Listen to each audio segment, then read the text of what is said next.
Bienvenue dans cet espace dédié à la compréhension de l'esprit humain, des émotions modernes et des mécanismes psychologiques qui influencent votre vie quotidienne. Ici, nous explorons la psychologie du comportement humain, les pensées internes, les relations, l'anxiété, les habitudes émotionnelles et les schémas invisibles qui façonnent votre manière de voir le monde et de réagir aux situations qui vous entourent. Si votre cerveau ne vous laisse jamais tranquille, ce n'est peut-être pas parce que vous pensez trop, mais parce qu'il essaie de vous protéger d'une manière que vous ne comprenez pas. La plupart des personnes pensent que leur agitation mentale, leurs inquiétudes constantes ou leurs pensées répétitives sont simplement un manque de contrôle. Pourtant, derrière ce fonctionnement existe un mécanisme psychologique profond qui influence silencieusement vos émotions, vos décisions et même votre perception de vous-même.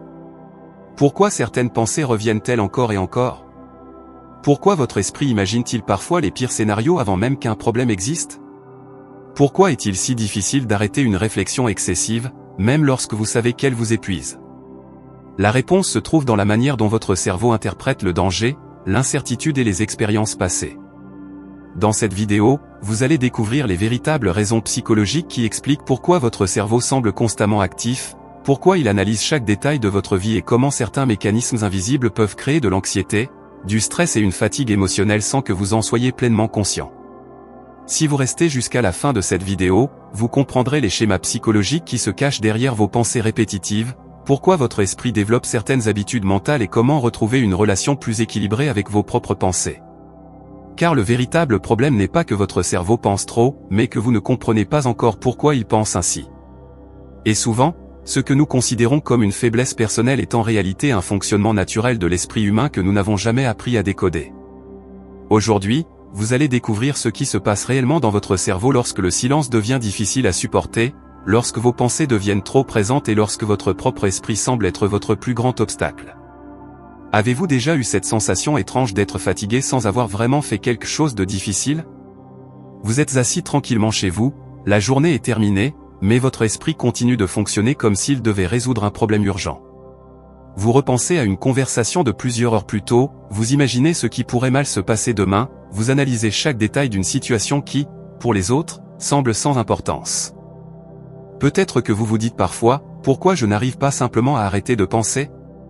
Beaucoup de personnes vivent cette expérience en silence. Elles sourient devant les autres, continuent leurs activités normalement, mais à l'intérieur, leur cerveau ne semble jamais prendre de pause. Ce phénomène touche particulièrement les personnes qui cherchent constamment à anticiper, comprendre ou contrôler ce qui se passe autour d'elles. Leur esprit essaie de prévoir les risques, d'éviter les erreurs et de trouver des réponses avant même que les problèmes apparaissent. Le problème, c'est que ce mécanisme censé protéger peut devenir épuisant lorsqu'il fonctionne sans interruption. Imaginez votre cerveau comme une alarme qui a appris à rester active en permanence. Au départ, cette alarme existe pour vous avertir d'un danger. Mais avec le temps, elle peut commencer à réagir même lorsqu'il n'y a aucune menace réelle. Une simple remarque d'un collègue, un message sans réponse, un changement dans l'attitude d'une personne proche, tout peut devenir une source d'interprétation et d'inquiétude. Et le plus difficile dans tout cela, c'est que beaucoup de personnes pensent qu'elles ont un problème parce qu'elles ressentent trop, réfléchissent trop ou analysent trop.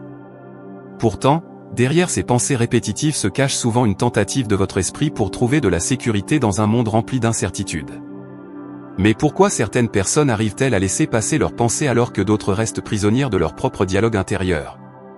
La réponse se trouve dans la manière dont votre cerveau a appris à gérer les émotions, les souvenirs et les situations que vous vivez chaque jour, et ce fonctionnement invisible influence bien plus votre vie que vous ne l'imaginez.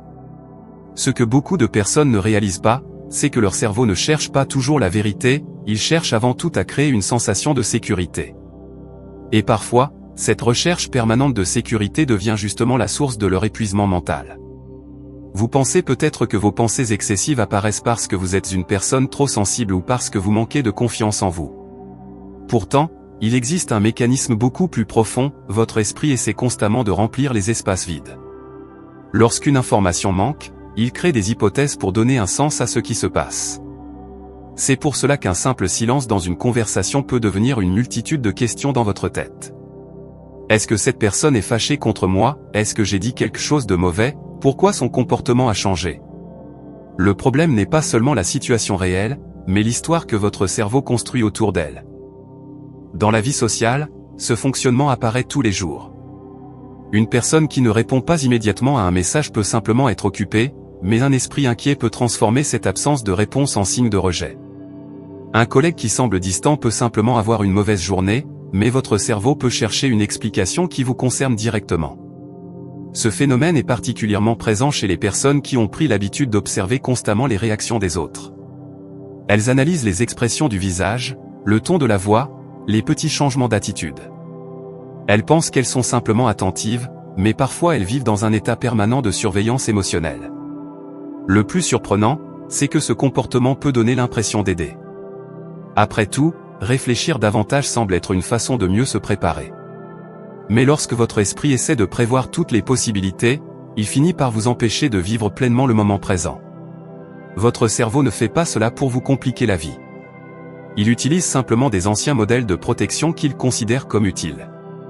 Mais certains de ces modèles peuvent continuer à fonctionner même lorsqu'ils ne sont plus nécessaires. Et c'est ici que se trouve un élément essentiel, vos pensées ne sont pas toujours une représentation fidèle de la réalité. Elles sont souvent une interprétation créée par votre propre système mental. Comprendre cette différence change complètement la manière dont vous regardez vos émotions, vos relations et les réactions que vous avez chaque jour, car derrière chaque pensée répétitive existe un schéma plus profond que la plupart des gens ne remarquent jamais. Le plus grand danger de vivre constamment dans ces pensées, ce n'est pas seulement la fatigue mentale. C'est le fait que votre monde intérieur commence progressivement à influencer votre façon d'agir avec les autres, souvent sans même que vous remarquiez le changement. Une personne qui analyse chaque détail peut commencer à modifier son comportement pour éviter une éventuelle critique, un conflit ou un rejet. Elle réfléchit avant de parler, elle choisit ses mots avec une prudence excessive, elle hésite à exprimer son opinion parce qu'elle imagine déjà les réactions négatives possibles.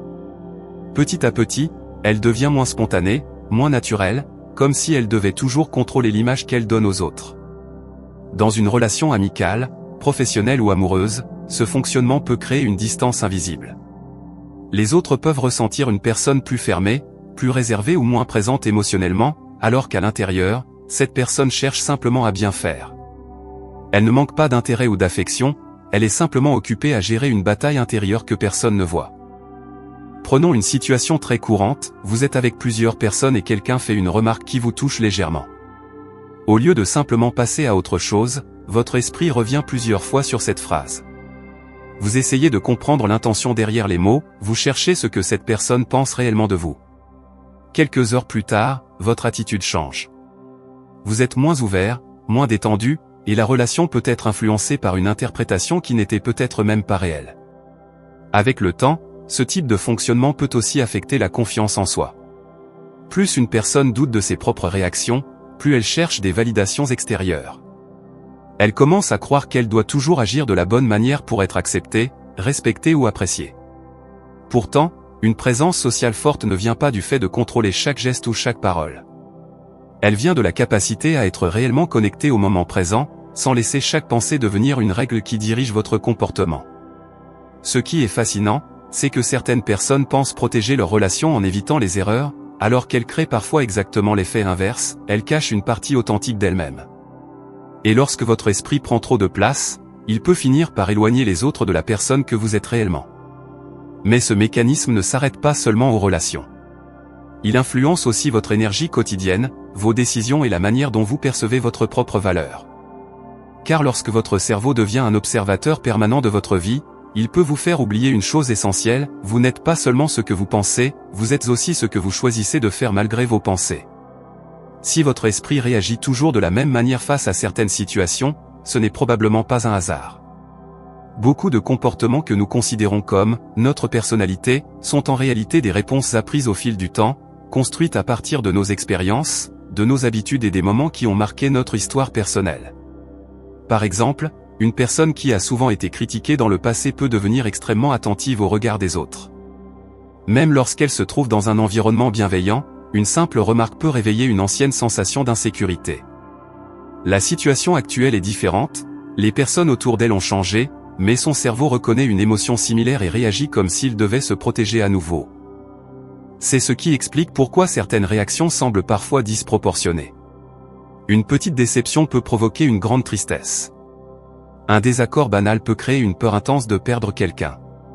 Une erreur normale peut devenir une preuve intérieure que vous n'êtes pas assez bien. Le présent déclenche une émotion, mais la force de cette émotion vient souvent d'un ensemble d'expériences accumulées. Votre cerveau fonctionne beaucoup avec des associations. Il garde la trace des moments où vous avez ressenti du rejet, de la peur, de la honte ou de l'abandon, non pas pour vous faire souffrir, mais parce qu'il essaie d'éviter que ces situations se reproduisent. Le problème apparaît lorsque ces anciennes protections continuent d'être utilisées dans des contextes où elles ne sont plus nécessaires. C'est comme porter une ancienne protection dans une situation nouvelle. À une époque, elle vous a peut-être aidé à avancer, à vous adapter ou à éviter certaines douleurs. Mais aujourd'hui, elle peut limiter votre liberté d'agir naturellement. Dans la vie quotidienne, cela peut se manifester de plusieurs façons, une personne qui refuse de demander de l'aide parce qu'elle a appris qu'elle devait tout gérer seule, quelqu'un qui garde ses émotions cachées parce qu'il a associé la vulnérabilité à une faiblesse, ou encore une personne qui cherche constamment à être parfaite par peur de décevoir. Le plus difficile, c'est que ces schémas deviennent automatiques. Ils apparaissent tellement rapidement que nous avons l'impression que notre réaction est simplement normale. Pourtant, derrière chaque réaction automatique existe souvent une ancienne logique émotionnelle qui continue d'influencer nos choix actuels. Comprendre cela ne signifie pas effacer son passé ou changer complètement qui l'on est. Cela signifie commencer à observer les moments où une ancienne peur parle plus fort que la réalité présente. Car lorsque vous comprenez l'origine de certains comportements, vous commencez à reprendre une liberté que vous pensiez avoir perdue, et cette prise de conscience ouvre une nouvelle manière de vous connecter à vous-même et aux autres. Après avoir compris comment votre cerveau crée des scénarios, influence vos comportements et répète certains schémas émotionnels, une question importante apparaît, faut-il essayer d'arrêter complètement de penser? La réponse est non. Le véritable changement ne consiste pas à faire disparaître vos pensées, mais à apprendre à les observer différemment. Beaucoup de personnes passent des années à lutter contre leur propre esprit. Elles essaient de ne plus être anxieuses, de ne plus réfléchir autant, de ne plus ressentir certaines émotions. Mais plus elles cherchent à supprimer une pensée, plus celle-ci semble revenir avec force. C'est comme essayer de retenir une balle sous l'eau, pendant un moment, vous y arrivez, mais elle finit toujours par remonter. La première transformation commence lorsque vous comprenez que chaque pensée n'est pas forcément une vérité. Votre cerveau produit des hypothèses, des souvenirs, des scénarios et des interprétations. Certaines sont utiles, d'autres sont simplement des réflexes construits avec le temps. Imaginez que vous recevez un message court d'une personne importante pour vous. Votre première réaction peut être « elle est distante, elle est sûrement énervée, j'ai peut-être fait quelque chose de mal ». Mais une autre possibilité existe, cette personne est simplement fatiguée, occupée ou préoccupée par ses propres problèmes. La situation n'a pas changé, mais votre interprétation change complètement votre émotion. C'est cette capacité à créer un espace entre ce qui arrive et la manière dont vous réagissez qui permet de reprendre progressivement le contrôle.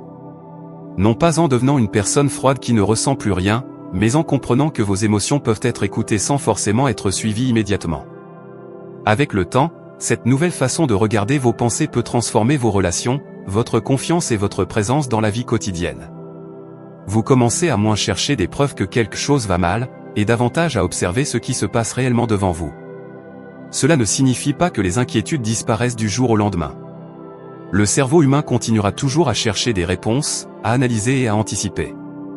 C'est une partie naturelle de son fonctionnement. Mais lorsque vous comprenez ces mécanismes, vos pensées cessent d'être un endroit où vous êtes prisonnier. Elles deviennent simplement des informations que vous pouvez écouter, questionner et laisser passer lorsque cela est nécessaire. Car au fond, le plus grand changement n'est pas de réussir à contrôler chaque pensée qui traverse votre esprit. Le véritable changement apparaît lorsque vous réalisez que vous pouvez avoir une pensée difficile sans lui donner le pouvoir de définir qui vous êtes, vos décisions et la direction que vous souhaitez donner à votre vie. Peut-être qu'après avoir parcouru tout ce chemin, une nouvelle question apparaît, et si le problème n'avait jamais été le fait d'avoir trop de pensées?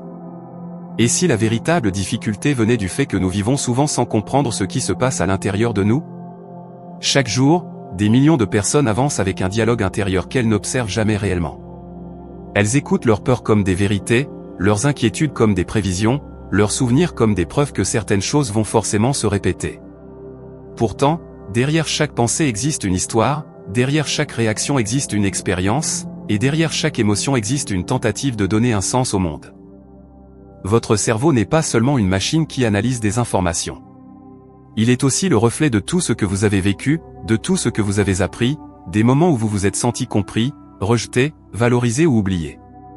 Il porte les traces invisibles de votre parcours et influence silencieusement la manière dont vous regardez votre propre vie. Parfois, ce que nous appelons une faiblesse intérieure est simplement une partie de nous qui essaie encore de trouver sa place. Une inquiétude persistante peut être le souvenir d'une ancienne incertitude. Une réaction excessive peut être l'écho d'un moment qui a laissé une marque profonde. Une difficulté à lâcher prise peut révéler une volonté de protéger quelque chose qui compte réellement. Comprendre son esprit, ce n'est donc pas découvrir une personne différente à l'intérieur de soi. C'est commencer à voir les mécanismes invisibles qui ont toujours été présents, mais que nous n'avions jamais pris le temps de remarquer. Parce qu'au fond, la relation la plus longue que nous aurons dans cette vie est celle que nous entretenons avec nos propres pensées. Et peut-être que la question la plus importante n'est pas « comment faire taire mon cerveau ?», mais plutôt « qu'est-ce que mon esprit essaie de me montrer depuis tout ce temps ?» Car parfois, derrière le bruit constant des pensées, il existe simplement une partie de nous qui cherche à être comprise.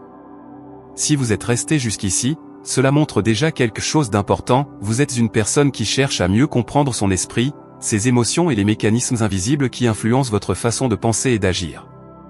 Si cette vidéo vous a aidé à voir votre comportement ou vos pensées sous un autre angle, pensez à vous abonner à la chaîne pour continuer à découvrir la psychologie humaine, les émotions et les comportements qui façonnent notre quotidien. N'oubliez pas de laisser un like, car cela aide énormément la chaîne à continuer de créer ce type de contenu.